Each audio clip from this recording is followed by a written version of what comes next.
याचे पुरावे हे सगळे ऑथेंटिक राज्य शासनाच्या वेबसाईटवरचे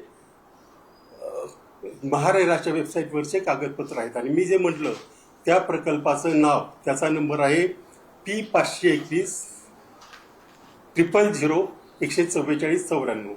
हा तुम्ही रेराच्या वेबसाईटवर टाकून बघा. त्याच्यामध्ये तुम्हाला ह्या प्रकल्पावर कुठलाही करार करायला बंदी आहे असं स्पष्ट लिहिलेलं आहे. असं असतानाही राष्ट्रवादीचं ऑफिस तिथं कसं आलं वगैरे हा एक मुद्दा आहेच, परंतु शासनाची सगळी फसवणूक झालेली आहे. त्याच्या बाबतीत कारवाई केली जावी अशी आमची मागणी. ही जागा डेक्कन शुगर टेक्नॉलॉजी असोसिएशन नावाच्या चॅरिटेबल ट्रस्टची होती. 2014ला चॅरिटी कमिशनरने ही जागा लीजवर द्यायला परवानगी दिली.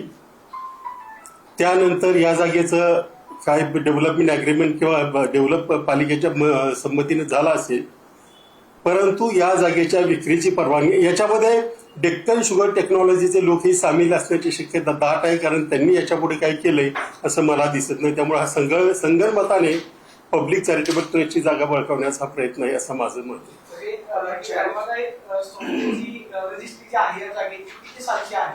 ही जागा विक्रीची परवानगी नाहीये. जागा अजूनही डेक्कन शुगर ट्रस्टच्या ताब्यामध्ये आहेत. त्याच्यावर जी इमारत बांधलेली आहे त्याच्यातल्या जे काही ऑफिसेस आहेत ते परवानगी नसताना, म्हणजे ते सगळे लीजची परवानगी होती, विक्रीची नव्हती. ती विकले गेले आणि ते माझ्या माहितीप्रमाणे ऑफिसेस विकले गेले. त्याचं अग्रीमेंट याच्यामध्ये आहे माझ्याकडे. ही सगळी डॉक्युमेंट्स मी तुम्हाला थोड्या वेळामध्ये याच्यावर पाठवून देतो ग्रुपवर.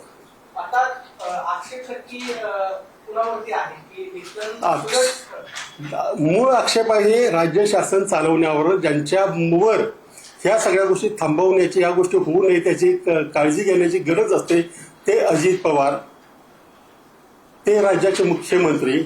मुंढवा प्रकरणानंतर आम्ही म्हटलं की या चौकशी समितींचा कवडी मात्र उपयोग नाही, आणि तसंच घडलं. अजूनही त्यांना मुदतवाढ मिळते.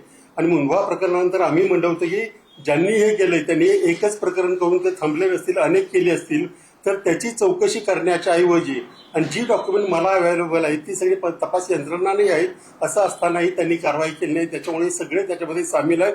हे घोटाळे सर्वांच्या संगनमताने, राज्य शासनात जे सत्तेत आहेत त्यांच्या संगनमताने चालले. त्याच्यात कुणालाही थोडी जर कायद्याची वगैरे चाल असती तर त्यांनी या प्रकरणामध्ये मोठं पाऊल उचललं असतं.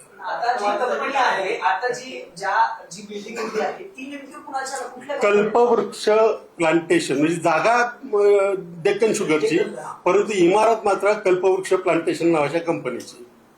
आणि या कंपनीचे जे डायरेक्टर आहेत त्याचाही पुरावा आहे.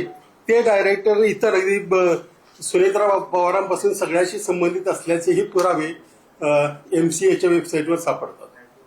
म्हणजे हे ताटातलं वाटीत करायचं आणि परत सगळ्यांनी मिळून त्या जागा लंपास करायच्या, हा याच्यातला प्रकार आहे. त्याचा काही उल्लेख कुठेही नाही. त्याचा पारदर्शक मुख्यमंत्र्यांनी, गतिमान मुख्यमंत्र्यांनी तातडीने खुलासा करावा अशी आमची मागणी.